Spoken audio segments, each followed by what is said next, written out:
नमस्कार, आदाब। आप देख रहे हैं हमारा विशेष एक मुलाकात। आप जानते हैं कि हम इसमें आपसे किसी एक विशिष्ट व्यक्ति से मुलाकात कराते हैं। वो एक ऐसी शख्सियत होती हैं जिन्होंने समाज में अपना एक विशिष्ट स्थान बनाया है, एक आदर्श स्थापित किया है। तो चलिए हम आपकी मुलाकात कराते हैं आज मध्य प्रदेश के दिग्गज नेता, पूर्व नेता प्रतिपक्ष, मध्य प्रदेश सरकार में मंत्री रहे अजय सिंह राहुल भैया से। आपका बहुत बहुत स्वागत है। आपका बहुत बहुत स्वागत है। धन्यवाद सर। राहुल भैया के नाम से आपको बहुत प्यार से लोग याद करते हैं। बहुत प्यार करने वाले लोग भी हैं और बहुत ऐसे लोग भी हैं जो बड़े नाखुश भी हो जाते हैं। तो ऐसा होता क्या है कि राहुल भैया को बहुत लोग प्यार करते हैं और जो राहुल भैया से नाखुश होता है वो भी ज़बरदस्त होता है, राहुल भैया भी बहुत ज़बरदस्त नाखुश होता है? नहीं, इसमें थोड़ा सा मैं संशोधन करना चाहता हूँ जी। मैं प्यार वालों को प्यार करता हूँ और जो हमसे इत्तेफाक रखते हो उनसे नाराज कहीं से नहीं हूँ। उनकी भावना है, अब उनको मैं किसी तरह से खुश नहीं कर सकता हूँ तो बात दूसरी है। मेरे तरफ से किसी के प्रति कोई बुरी भावना नहीं। एक आप राजनेता हैं, मध्य प्रदेश में जिम्मेदारियाँ बड़ी रही हैं आपकी, संघर्ष भी काफ़ी किया है, सत्ता को भी बहुत निकट से देखा और विपक्ष को भी जिया है आपने। दो बार आप नेता प्रतिपक्ष रहे हैं। आपने कभी सोचा था कि सियासत में इस तरह से आएंगे, सियासत करेंगे या कुछ और बनना चाहिए? यदि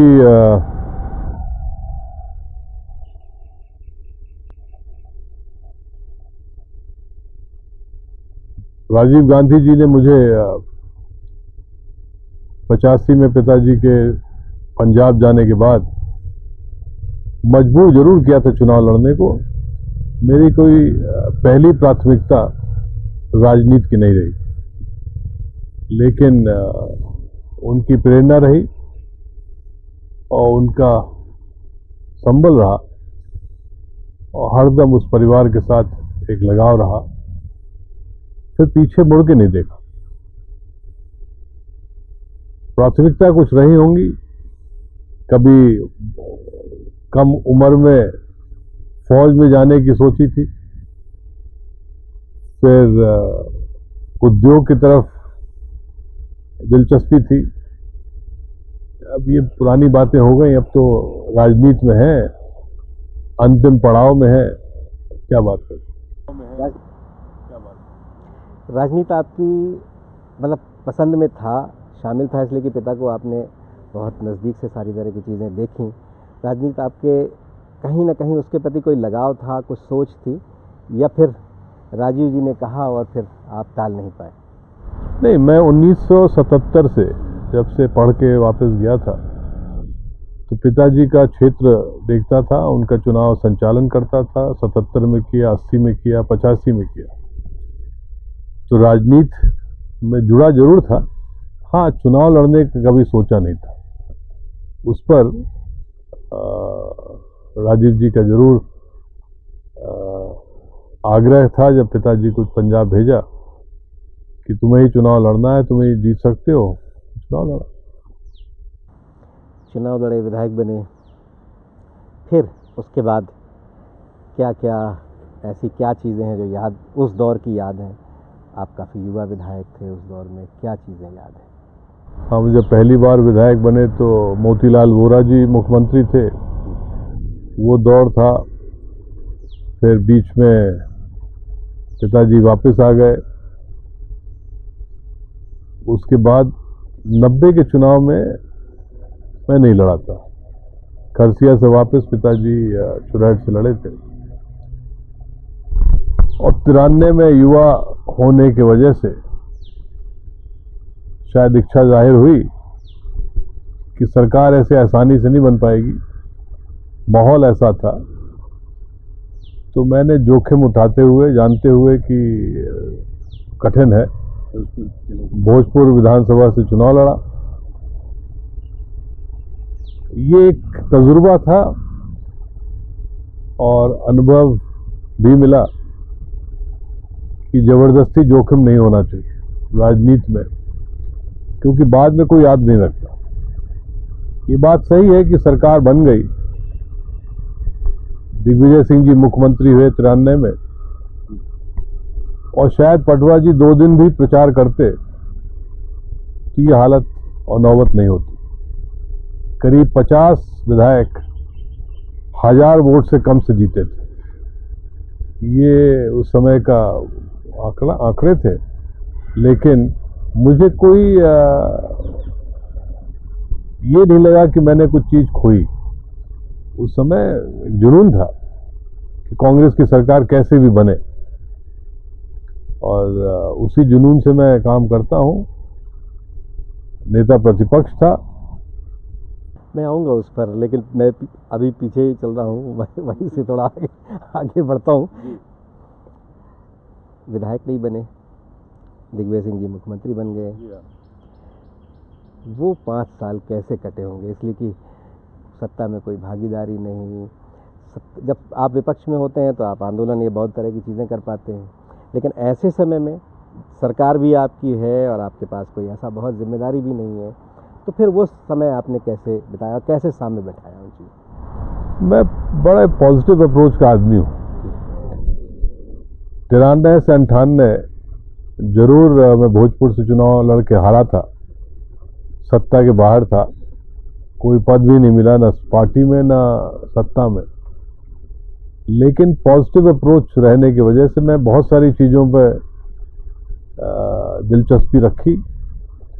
अपना उद्योग थोड़ा ज़्यादा बढ़ाया, खेतीबाड़ी थोड़ा ठीक ठाक करी, और अपने पुराने विधानसभा क्षेत्र में जो पैतृक क्षेत्र था उस पर अपनी दखल बनाए रखी। उस समय आपने पिता से मशवरा किया, उनसे पूछा, उनसे आदेश लिया कि चुनाव लड़ना है इस तरह से, उनका क्या सोच थी उस सारी तरह की चीज़ों में? पिताजी ने कभी हम तीनों बच्चों को, खास तौर से हम दोनों भाइयों को, कभी कुछ किसी तरफ प्रेरित नहीं किया। जो हम लोग करना चाहे वो करे। और जब मैंने सोचा कि भोजपुर से चुनाव लड़ूं, मैंने उनसे कहा कि मुझे चुनाव लड़ना है और भोजपुरी से लड़ना है, पटवा जी के खिलाफ ही लड़ना है। तो उन्होंने कहा सोच समझ लो, कठिन है, आसान नहीं है, और यदि लड़ने का मन बना ही लिया है तो मैं टाइम ले लेता हूं, आप जाओ नरसिम्हा राव जी से मिल लो। रोका नहीं उन्होंने, न प्रेरित किया न रोका। यूथ कांग्रेस के कई अध्यक्ष मध्य प्रदेश में रहे, और वो ज़्यादातर आपके पिता के आशीर्वाद से, बहुत से तो आपके साथी भी रहे, लेकिन कालांतर में धीरे धीरे उनसे मतभेद आपके बहुत चर्चा में रहे हैं उस दौर की सियासत में। उसकी क्या वजह? यूथ कांग्रेस पे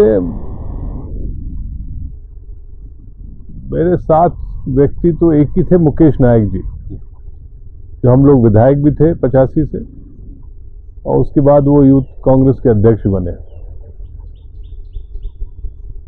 मेरे साथ मतभेद उनके कम थे, कहीं का तीर कहीं का निशाना था मैं। जब तक पिताजी सक्रिय राजनीति मध्य प्रदेश में थे तो बहुत सारे लोग जो सीधे उनके ऊपर वार नहीं कर सकते थे, वो एक सरल सीधा टारगेट मैं टारगेट था, उसमें कोई मुझे वो नहीं है।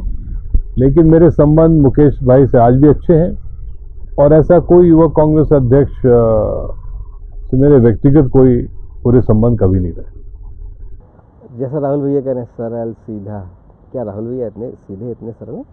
देखिए, ऐसा है कि जो लोग अच्छी तरह जानते हैं वो मुझे जानते हैं। जो पहले से कोई भावना बनाए रखते हैं उनके लिए मैं कुछ कह नहीं सकता हूं। मैं सरल हूं, सीधा हूं, ये तो एक आम आदमी से पूछो, नेताओं से पूछोगे तो बात दूसरी है। लेकिन जो हमारे साथ 30-35 साल जुड़े रहे, राजनीति में रहे, वो अलग कहानी बताएंगे। बल्कि वो लोग ये तक कहते हैं कि आप बहुत ज़्यादा सीधे, राजनीति में ठीक नहीं है। तो उसके लिए मैं क्या करूं? सीधे का मतलब स्ट्रेट फॉरवर्ड है, बिल्कुल आप सीधी बात करते हैं। सीधे जो है सो सीधे डालना नहीं है किसी डालना किसी बात नहीं। कभी किसी को धोखे में रखने का मेरे प्रवृत्ति ही नहीं। जिसके बारे में जो भाव है उसके मुंह पर ही। नहीं, भाव क्या है, यदि मुझे कोई व्यक्ति और उसके आचरण सही नहीं है तो मैं बात नहीं करूंगा, मुंह में कहने की आवश्यकता नहीं है। जो रास्ता जाना ही नहीं हो तो उधर क्यों जाओ। वक्त है एक छोटे से ब्रेक का। ब्रेक के बाद एक बार हम फिर लौटेंगे। वो नेता प्रतिपक्ष रहे हैं और एक बार नहीं दो बार रहे हैं। कुछ उस दौर में भी उन्होंने बड़ी तैयारियां की, सरकार को बहुत घेरा। घेरने के बाद क्या हुआ, एक बार एक साथी उस घेराबंदी में साथ छोड़कर चले गए, तब क्या हुआ, उन साथी के बारे में वो क्या सोचते हैं। वो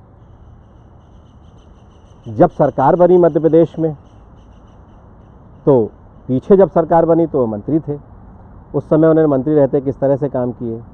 इस बार सरकार बनी तो इत्तेफाक से वो सरकार का हिस्सा नहीं थे।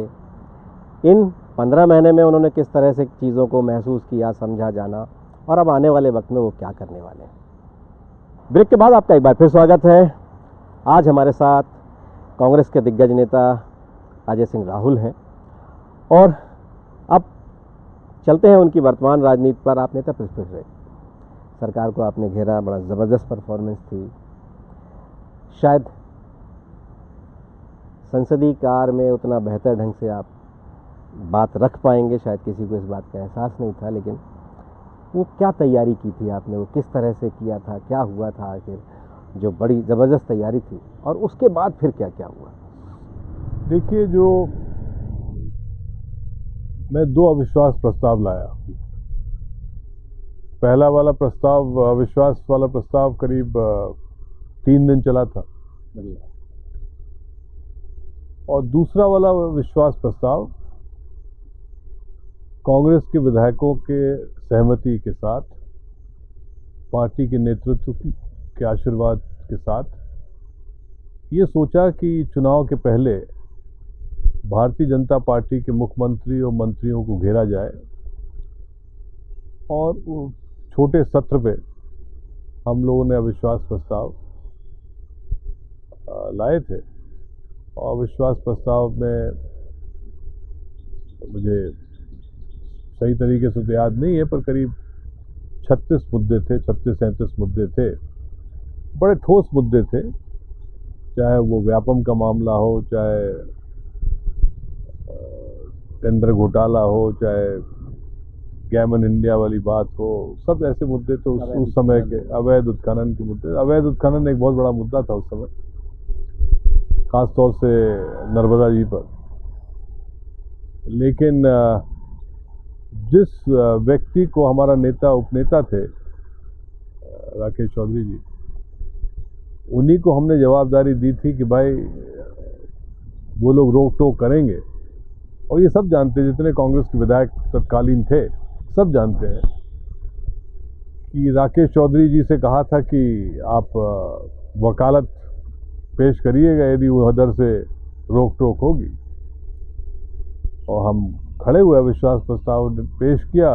इतने में सभी अचंभे में रह गए जब राकेश चौधरी जी ने कहा कि हमें ही विश्वास नहीं है, जिनके साथ पूरी तैयारी हुई हो, अब वही कहें विश्वास में विश्वास ना हो। उसके बाद जो घटनाक्रम हुए वो सब जानते हैं। हाउस स्थगित हो गया, अविश्वास गिर गया, नहीं चला, ला ही नहीं पाए। 2013 के चुनाव में हम लोग फिर से पराजित हुए और घटनाक्रम आगे बढ़ते गए। चौधरी राकेश सिंह चतुर्वेदी ने जिस तरह से किया, शायद देश के संसदीय इतिहास में पहली बार ऐसा हुआ हो कि कोई उप नेता प्रतिपक्ष अपने ही अविश्वास प्रस्ताव के खिलाफ अविश्वास की बात करे। उस समय क्या आपको कोई थोड़ा बहुत भी एहसास था कि कुछ ऐसा होने वाला है? कहाँ चूक हो गई कि अपने साथी पर उस तरह से ध्यान नहीं रहा, ध्यान हट गया? आखिर हुआ क्या था? नहीं, चूक क्या हुई? अब किसी के भावना 1-2 दिन में बदल जाए। जो व्यक्ति पेश करने के लिए हमारे साथ गया हो, पहले पेश होता है विधानसभा के सचिव को, प्रमुख सचिव को, जिसने साथ में तैयारी में बैठे हो, जो अभी वर्तमान में स्पीकर थे NP प्रजापति जी, उन्होंने पूरी बैठ के टाइपिंग कराई हो और एक एक पॉइंट पर राकेश चौधरी एमपी भाई हम सब लोगों ने मिल के किया हो। आखिरी में क्या हो गया ये तो वो जाने, उनकी क्या मजबूरी थी मुझे नहीं मालूम, लेकिन हमने नहीं सोचा था ऐसा होगा। अब उनकी पार्टी में सक्रिय होने की बहुत चर्चा है। बीच में ये भी आया कि आप इससे इत्तेफाक नहीं रखते हैं, आप उसके विरोध में हैं, आप बहुत इतना ज़्यादा नाखुश हैं कि अब कोई बड़ा कदम उठ सकता है। इस तरह की भी चर्चाएं मीडिया में। नहीं, ये चर्चाएं कुछ ज़्यादा हैं, ऐसी तरह की चर्चा नहीं है। पार्टी फोरम में मुझे जो कहना था मैंने कह दिया। अब पार्टी के ऊपर है कि उसमें क्या निर्णय लेगी। मुझे कोई व्यक्तिगत ऐसी कोई किसी के साथ दुश्मनी नहीं है। पूर्व मुख्यमंत्री दिग्विजय सिंह कह रहे हैं कि उन्होंने जिस समय पार्टी के साथ विश्वासघात किया उनको नहीं लेना चाहिए। दिग्विजय सिंह जी हमसे सीनियर हैं, पार्टी के बड़े नेता हैं, उनकी भावना वो जाने और जैसा वो ठीक समझे। मुझे जो कहना था, जो करना था, मैंने पार्टी फोरम में कह दिया। आप भी कहीं से चुनाव लड़ने वाले हैं, इसकी भी बहुत चर्चा है। हाँ, मीडिया का क्रिएशन है। मैं एक ऐसा व्यक्ति हूँ जो कभी भी कहीं से भी चुनाव लड़ने की बात आ जाती है, मैं ऐसा उतावला नहीं हूँ कि कोई उपचुनाव लड़ूं। धैर्य संयम भी मुझे आता है, लेकिन मैं किसी का मुंह और कलम नहीं रोक सकता हूँ। आप जोखिम लेते रहे हैं, कहाँ सीधी चुनहट और कहाँ भोजपुर, फिर आप सतना भी गए, आपने वहाँ भी चुनाव लड़ा। तो ये जो सारी तरह की चीज़ें थीं, इसलिए आपके बारे में ये अनुमान लगाया जाता है। देखिए, जहाँ तक सतना चुनाव की बात है, भोजपुर तो मैंने खुद चुनाव लड़ा। सतना के लिए मुझे सोनिया जी ने कहा कि हमारे पास कोई उम्मीदवार नहीं, जाके लड़ो। मेरी पहली चॉइस तो उस समय भी थी सीधी लोकसभा से, पहली बार खुली थे, क्षेत्र खुला था जी, आरक्षित था। उसके पहले आरक्षित था। तो उनने कहा नहीं, वहाँ से मैं इंद्रजीत कुमार जी को दे रही हूँ, और सतना से कोई नहीं, उसके पहले कोई सांसद रहा तो आप पिताजी थे, तो आप सतना से जाइए। मैं मना नहीं कर सका, राष्ट्रीय अध्यक्ष थी, क्या कहता है, ठीक है चुनाव लड़ लूँगा, और लड़ा चुनाव, और आप वाकिफ़ हैं, अच्छी तरह से चुनाव लड़ा। बहुत कम अंतर से आप। हाँ, वहाँ भी दुर्भाग्य रहा मेरा, पता नहीं कुछ ऐसी हालत है कि चुनाव, अपना ही साथी चुनाव के एक दिन पहले, जिसको मैंने ही टिकट दिलाया हो, वो एक दिन पहले चला जाए। कहा कि बड़ा अपमान कर दिया आपके साथ के लोगों ने। मेरे साथ एक दिन पहले तो गाड़ी में पूरे दिन घूम रहे थे। किसी फिल्म स्टार को एयरपोर्ट वगैरह छोड़ने गए थे और उस समय कुछ घटना हुई? नहीं, उस फिल्म स्टार के तो एक कहानी बनाई गई, न मैं था, न मुझसे कोई लेना देना। यूथ कांग्रेस के लड़कों ने कहा इस रास्ते चलो, वो सीधे चले गए।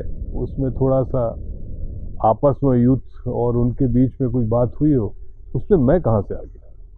सतना की यूथ कांग्रेस को तो मैं पूरी तरह जानता नहीं था कि कौन कौन लड़के थे, कौन नहीं थे। अब उनकी भावना ठेस हुई तो उन्होंने जद्दोजहद किया होगा एयरपोर्ट में, उसके लिए हमने कहाँ से उनको बदतमीजी पेश आए। फिर आपने उनसे उस समय संपर्क किया था, कुछ बातचीत हुई थी या नहीं?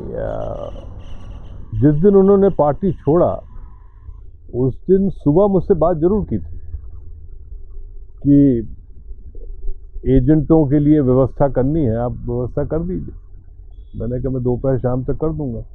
उस दिन चले गए। सुबह बात करते हैं कि व्यवस्था के लिए, दोपहर को चले जाते हैं, तो मैं क्या बात करूँ। ये समय सरकार बनी और फिर इत्तेफाक ये था कि इस बार जनता ने आपको स्वीकार नहीं किया। वहाँ वही जो जहाँ आप बरसों से काम करते रहे, पिता की कर्मभूमि थी, उसमें क्या लगा आपको, ऐसा क्या हुआ? और फिर उसके बाद सरकार अपनी बन गई तो फिर क्या हुआ? देखिए, जहाँ तक मैं चुनाव हारा, मैं अकेला नहीं हारा। ये कोई भी आदमी बता सकता है कि मैं चुनाव हार नहीं सकता था, लेकिन पूरे विंध्य प्रदेश को टारगेट किया भारतीय जनता पार्टी ने किस तरह से टारगेट किया, ये तो शोध का विषय है। जहां 2013 में 12 विधायक जीते थे 30 में से, 2018 में 6 जीते, जबकि अनुमान था कि हम लोग कम से कम 20 या 22 जीतेंगे। ये किसकी बुरी नज़र पड़ी और वहाँ पर उनने इंतजाम किया, ये वो जाने। ये वही विधानसभा में कुछ महीने बाद मैं लोकसभा लड़ा, 15,000 के ऊपर से चुनाव जीता। क्या तब्दील हो गया था कि मैं विधानसभा हारा और लोकसभा जीत जाऊं। लेकिन जो रहा सो हुआ। जहां तक ये 15 महीनों का सवाल है, हम सब उस समय के संघर्ष के साथियों की वजह से सरकार बनी और हम लोगों को तो गर्व था कि भाई सरकार बन गई, और गर्व है सरकार बनी।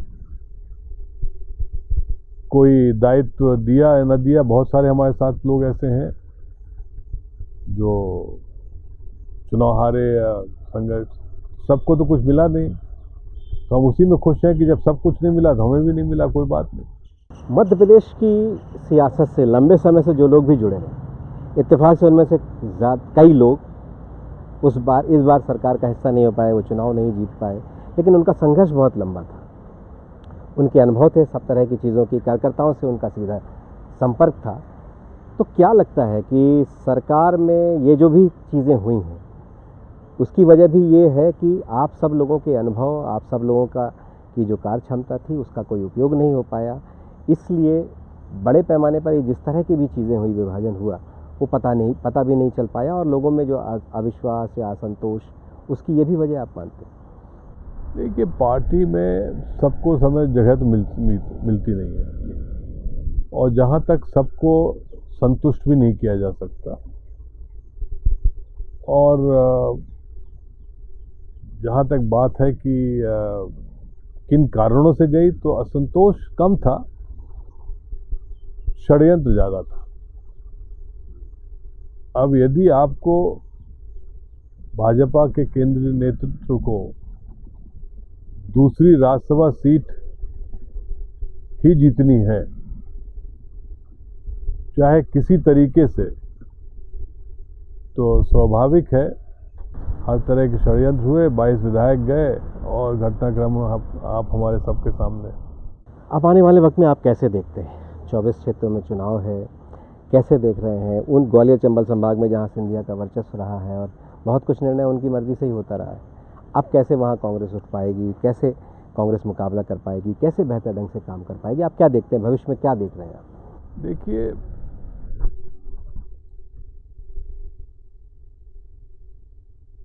भविष्य में ये उपचुनाव के माध्यम से ऐसा यदि सोचें कोई कि सिर्फ सिंधिया जी के वर्चस्व रहा है, हाँ, उनके कहने से बहुत सारी नियुक्तियां जरूर होती थी, बहुत सारे टिकट भी ले लेते थे, लेकिन उनके जाने के बाद एक दूसरा भी फीलिंग आ गई है। तो बहुत सारे लोग ये भी कहते हैं हम लोग आज़ाद हो गए। अब ये आज़ाद की भावना यदि चल गई और ग्वालियर चंबल में पार्टी द्रोही लोगों को ज़्यादा पनपने नहीं दिया जाता, यदि ये भावना जम गई, तो शायद फिर सिंधिया जी का करिश्मा कहीं तरीके से काम नहीं आए। सिंधिया जी का क्या भविष्य देख रहे हैं आप? अब सिंधिया जी के भविष्य के बारे में मैं कुछ नहीं कह सकता हूँ, वो खुद ही अनुभव कर लेंगे कुछ दिन तक। कोरोना संक्रमण काल है, ऐसे समय में आप क्या कर रहे हैं, लोगों की किस तरह से मदद कर रहे हैं, और इस कोरोना के दौर में जिस तरह के भी काम हो रहे हैं, उसको आप कैसे देखते हैं? देखिए, मैं एक सीमित दायरे में मैंने अपने जिले के लोगों की मदद की, जितनी हो सकी, व्यक्तिगत की, पार्टी की तरफ से कराई, बहुत सारे लोगों को बाहर से आने जाने में मदद की।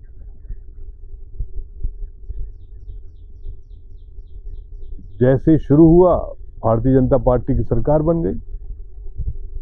दुर्भाग्य है, इतनी बड़े पैंडेमिक पर जब शिवराज सिंह जी मुख्यमंत्री और कमी मंत्रिमंडल के सदस्य थे तो उनको कटिंग अक्रॉस पार्टी लाइन लोगों की मदद लेनी चाहिए थी। ये सिर्फ कोई पार्टी की बात नहीं थी, प्रदेश के हित की बात थी। यदि एक सर्वदलीय कमेटी बना लेते और निर्णय लेते, बहुत सारे निर्णय सही गलत जो भी हुए, तो मेरे ख्याल से उसका रिजल्ट कुछ दूसरा होता। जिस तरह से पूरे घटनाक्रम में कब लॉकडाउन होना चाहिए, कब लॉकडाउन खत्म होना चाहिए, ये तो चर्चा का विषय हो गया। लाखों मजदूर पलायन किए, ये क्या आवश्यकता थी? यदि थोड़ा समय दे दिया जाता, बता दिया जाता, फिर लॉकडाउन करते। क्या लॉकडाउन सिर्फ इसलिए तारीख रुकी थी कि शिवराज सिंह जी मंत्रिमंडल में शपथ ले लें मुख्यमंत्री की और फिर लॉकडाउन हो? मुझे तो ऐसे ही लगता है। इस बीमारी को आप कैसे देखते हैं? हालिया आपका बयान है कि ये फ्लू की तरह है, और देखिए corona is a type of influenza. हम लोग के यहाँ संख्या कम है आबादी के हिसाब से। वैसे तो कह रहे हैं 4 लाख हो गए, पर 4,130 करोड़ में क्या मतलब है? जबकि इंग्लैंड छोटे से राष्ट्र में 50,000 लोगों की मृत्यु हुई, उस संख्या देखा जाए तुलनात्मक। फ्लू है, बहुतों को होगा, कुछ लोगों को तो पता भी नहीं चलेगा कि हमें फ्लू हुआ, हम ठीक हो गए। मैं जितने डॉक्टरों से व्यक्तिगत तौर से बात की तो उनका तो यही कहना है थोड़ा सावधानी रखिए और इम्यून सिस्टम अपना बनाए रखिए। और हिंदुस्तानियों को वैसे भी इम्यून सिस्टम कुछ तगड़ा है, क्योंकि हम लोग जिस तरह से रहते हैं, हमारा वो है, तो अब जो है सो है। आखिरी सवाल है, आने वाले चुनावों में आप अपनी भूमिका कैसे देखते हैं? यदि हमसे पूछा जाएगा कि क्या रुचि है कहाँ पर, तो मैं ग्वालियर चंबल में अपनी रुचि रखूँगा। और यदि कहा जाएगा कि हर विधानसभा में जाइए तो वहाँ जाऊँगा, नहीं तो मेरी प्राथमिकता 16 विधानसभा में ग्वालियर चंबल में रहने। चुनाव लड़ना? चुनाव नहीं लड़ना। धन्यवाद आपका। तो ये थे अजय सिंह राहुल साहब। उनका कहना है कि राजनीति उनकी कोई पहली पसंद नहीं थी। पहले वो फौज में जाना चाहते थे, फिर व्यापार करना चाहते थे। राजीव गांधी चाहते थे कि वो चुनाव लड़ें, पिता के क्षेत्र से लड़ें। पिता राज्यपाल हो गए थे, पंजाब चले गए थे। उस समय उन्होंने चुनाव लड़ा, विधायक बने, कम उम्र में विधायक बने। यूथ कांग्रेस के दौर के एक अपने साथी का भी उन्होंने जिक्र किया, और फिर ये भी कहा कि जो निशाना कहीं और लगाना चाहते थे, लेकिन वो सॉफ्ट टारगेट होते थे, निशाना उन पर लगाया जाता था। अविश्वास प्रस्ताव में उन्होंने जमकर सरकार को घेरा। जो पहला अविश्वास प्रस्ताव था, 3 दिन तक वो चर्चा चली और उन्होंने कई बड़े मुद्दे उठाए। उसके बाद जो दूसरा अविश्वास प्रस्ताव था, अपने ही साथी ने अपने ही विधायक दल पर, अपने ही नेता पर अविश्वास किया। अब उनकी वापसी की जो चर्चा है पार्टी में, उनका कहना है कि उसमें उनकी जो इच्छा थी वो पार्टी से वो कह चुके हैं, बाकी पार्टी को निर्णय लेना है। कोरोना काल में लोगों की उन्होंने मदद की व्यक्तिगत स्तर पर, सीमित साधनों सीमित संसाधनों में। सरकार को विपक्ष के साथ मिलकर एक सर्वदलीय बैठक करनी चाहिए थी, सर्वदलीय एक समिति बनानी चाहिए थी, तो बेहतर काम करते। इसलिए कि पेंडेमिक में सबको मिलजुल कर काम करना चाहिए। पार्टी यदि चाहेगी तो वो सब जगह काम करेंगे, चुनाव वो नहीं लड़ेंगे, लेकिन उनकी इच्छा है कि ग्वालियर चंबल संभाग में वो काम करें और बेहतर ढंग से बेहतर नतीजे हैं। उनका ये भी मानना है कि उन्हें ये उम्मीद है कि जिस तरह से ग्वालियर चंबल संभाग में इस तरह से पार्टी छोड़कर जाने वालों को के खिलाफ लोगों का एक जनमानस बनता है, वहाँ गद्दारी को बड़ा उस अलग अंदाज में लिया जाता है, तो पार्टी की संभावनाएं अच्छी हैं। चलिए, हमारे इस कार्यक्रम में बस इतना ही। फिर मिलेंगे एक नए मेहमान के साथ, तब तक मुझे दीजिए इजाज़त।